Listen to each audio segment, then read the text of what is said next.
Assalamualaikum warahmatullahi wabarakatuh. Perkenalkan, nama saya Dinta Oktavina Dewi dengan NIM STI 2023033656. Pada kesempatan kali ini, saya akan memenuhi tugas UTS mata kuliah Metodologi Penelitian untuk mereview paper yang berjudul Smart Product Recommendation in the E-commerce Website Utilizing the A Priori Algorithm for Market Basket Analysis. Ini merupakan jurnal satu identitas artikel untuk judulnya Smart Product Recommendation in E-commerce Website Utilizing A Priori Algorithm for MBA. Untuk jurnalnya dari IJCCS, Indonesian Journal of Computing and Cybernetic System. Untuk penulisnya ada Hendra, Aditya Hermawan, dan juga Edi. Untuk datanya kurang lebih 200.000 transaksi dan 134 jenis produk. Latar belakang dan rumusan masalah. Untuk latar belakang, persaingan e-commerce meningkat, konsumen kualitas memilih produk, dan diperlukan rekomendasi otomatis berbasis data mining. Perkembangan e-commerce yang sangat pesat ini menyebabkan persaingan bisnis semakin tinggi. Banyaknya produk yang tersedia membuat konsumen kesulitan dalam memilih produk yang relevan.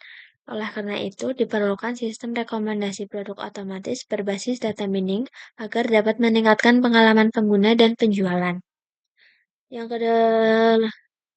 kedua yaitu rumusan masalah. Yang pertama ada identifikasi pola pembelian. Bagaimana mengidentifikasi pola pembelian konsumen dari data transaksi. Yang kedua, terapkan a priori. Bagaimana menerapkan algoritma a priori untuk menghasilkan aturan asosiasi. Yang ketiga, bangun sistem rekomendasi. Bagaimana membangun sistem rekomendasi produk otomatis berbasis data mining. Yang keempat, evaluasi dengan support confidence dan lift ratio. Bagaimana mengevaluasi kualitas rekomendasi menggunakan metrik seperti support, confidence, dan lift ratio. Selanjutnya ada batasan dan tujuan penelitian. Batasan masalah. Yang pertama fokus pada metode market basket analysis. Yang kedua, algoritma yang digunakan adalah a priori. Yang ketiga, sistem hanya berbasis transaksi, belum berbasis user personalisasi. Yang keempat, implementasi pada website e-commerce sederhana. Untuk tujuan penelitiannya, satu, mengembangkan sistem rekomendasi berbasis data mining. Yang kedua, mengidentifikasi pola hubungan antar produk dalam transaksi. Yang ketiga, meningkatkan kualitas pengalaman belanja dan penjualan pengguna. Yang keempat, memberikan insight bagi pelaku bisnis dalam strategi penjualan. Selanjutnya yaitu ada metode CRISP-DM. Metode CRISP-DM atau Cross Industry Standard Process for Data Mining meliputi 6 tahap sistematis yang memastikan proyek data mining terstruktur dan efektif. Yang pertama ada business understanding, yaitu memahami kebutuhan bisnis dan tujuan sistem rekomendasi. Yang kedua ada data understanding, yaitu mengumpulkan dan mengeksplorasi data transaksi. Yang ketiga data preparation, meliputi cleaning, mengatasi missing value, reduction, menghapus atribut tidak penting, dan yang ketiga transformation, menggabungkan data transaksi. Yang keempat ada modeling, yaitu menggunakan algoritma a priori untuk mencari frequent item sheet. Yang kelima ada evaluation, menggunakan metrik support, confidence, dan lift ratio.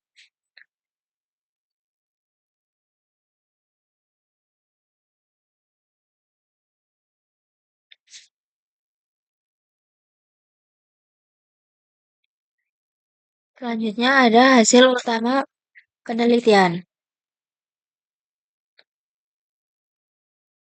Hasil penelitian menunjukkan bahwa sistem mampu menghasilkan aturan asosiasi dengan support lebih dari 5%, ambang batas minimum support.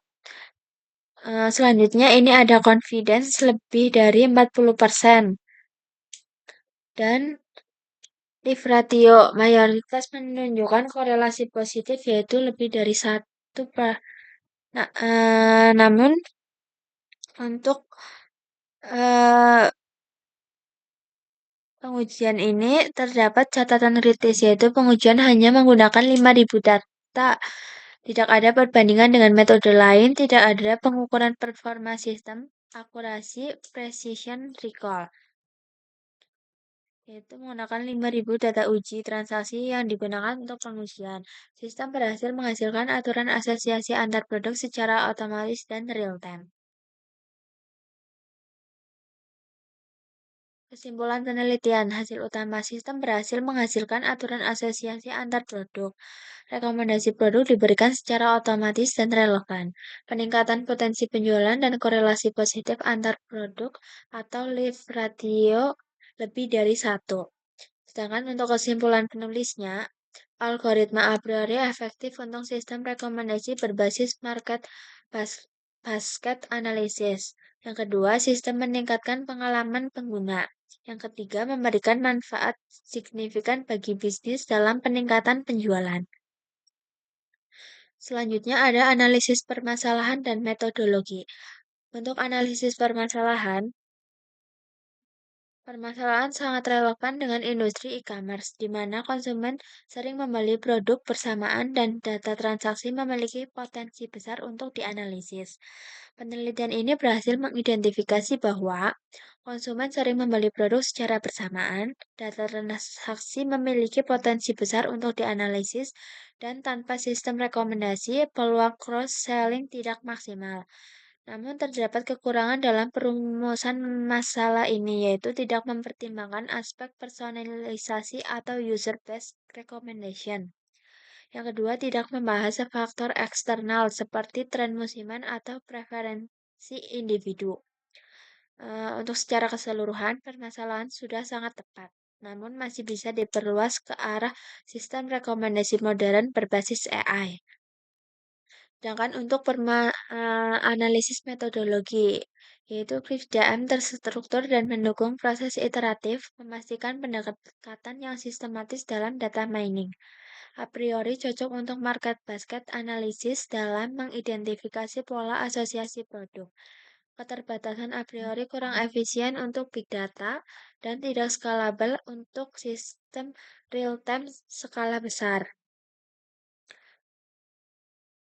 Alternatif yang lebih baik yaitu untuk mengatasi keterbatasan a priori dapat dipertimbangkan algoritma seperti FP-Crop, itu lebih cepat, collaborative filtering, atau deep learning recommendation system. Selanjutnya ada kelebihan dan kekurangan penelitian. Kelebihannya yang pertama yaitu menggunakan metodologi CRISPR yang terstruktur. Yang kedua, implementasi langsung pada sistem nyata atau website. Yang ketiga, menggunakan dataset besar dan realistis. Yang keempat, evaluasi menggunakan beberapa metrik yaitu support, confidence, dan lift. Yang kelima, hasil penelitian aplikatif dan relevan dengan industri. Sedangkan untuk kekurangan penelitiannya yaitu satu, tidak menggunakan algoritma pembanding. Yang kedua, dataset implementasi terbatas, hanya 5.000 transaksi. Yang ketiga, tidak mempertimbangkan personalisasi pengguna. Yang keempat, a priori kurang efisien untuk big data. Dan yang kelima, tidak ada evaluasi performa sistem secara kuantitatif, yaitu evaluasi akurasi atau precision recall. Selanjutnya ada rekomendasi pengembang. Yang pertama, algoritma lebih efisien, yaitu menggunakan algoritma lain seperti FP-Growth atau machine learning. Yang kedua, personalisasi pengguna. Menambahkan sistem rekomendasi berbasis user behavior. Yang ketiga, integrasi AI. Mengintegrasikan machine learning atau AI. Yang keempat, dataset lebih besar. Menggunakan dataset lebih besar atau big data. Yang kelima, evaluasi komprehensif, yaitu menambahkan evaluasi performa seperti precision, recall, F1 score. Selanjutnya ada kesimpulan reviewer. Penelitian ini memberikan kontribusi yang cukup signifikan dalam pengembangan sistem rekomendasi produk berbasis data mining pada e-commerce. Pendekatan yang digunakan sudah tepat dan diimplementasikan sistem berjalan dengan baik. Eee, untuk penelitian ini memberikan kontribusi yang cukup signifikan dalam pengembangan sistem rekomendasi produk.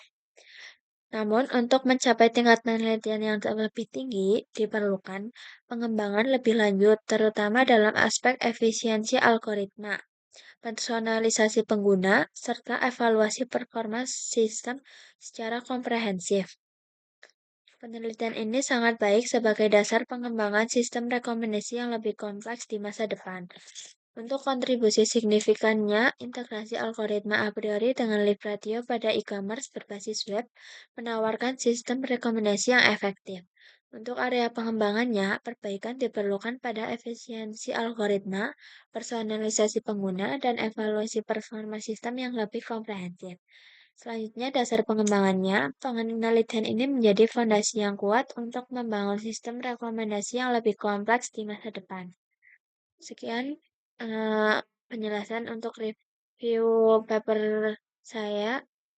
Bila ada kesalahan, mohon dimaafkan. Wassalamualaikum warahmatullahi wabarakatuh.